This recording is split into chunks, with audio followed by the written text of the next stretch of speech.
في الاحتلال الإسرائيلي الإعلام في حالة هستيريا حرفيا، بيقول إن اللي حصل ده حاجة غير متوقعة على الإطلاق، لأن هم عادي، هم متعودين بقالهم سنة بيدخلوا يقصفوا ويقتلوا ويعربدوا ويبلطجوا، محدش بيكلمهم. لكن المرة دي الناس طلعت مش بس كلمتهم، دي حصرتهم وضربت عليهم نار وأصابت منهم ناس.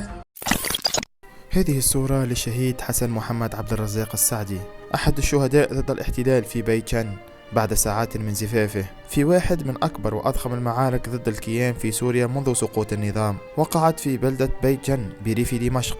دورية إسرائيلية توغلت نحو 3 فجرا لاعتقال شبان هناك، ومع التوغل حصل اشتباك مسلح مع مقاتلين محليين من ثوار البلدة الذين دعوا لمؤازرات لصد الدورية، وحوصرت الدورية الإسرائيلية.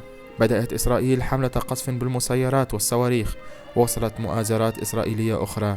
استمر الاشتباك لساعات، واضطر جيش الاحتلال لترك آلية في البلدة والانسحاب تحت غطاء القصف وقصف الآلية نفسها من بعد. عدد الشهداء حسب وزارة الصحة 20 شهيدا، معظمهم مدنيون انتشلوا من تحت الأنقاض.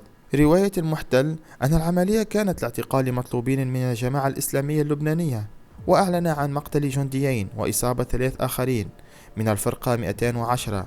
وزير الخارجية السوري أدان الاعتداء الإسرائيلي على بيت جن، وقال إن استمرار الاعتداءات يشكل تهديدا خطيرا للسلم والأمن الإقليمي، ويستوجب موقفا دوليا حازما. كما أكد على حق سوريا الكامل في الدفاع عن أرضها وشعبها بكل الوسائل المشروعة. برأيكم بعد هذه الحادثة، هل ستوقف إسرائيل اعتداءاتها وانتهاكاتها على سوريا، أم أنها سوف تتوجه إلى تصعيد آخر؟ في المقابل، هل ستبقى حكومة سوريا فقط تندد، أم أن لها خيارات أخرى؟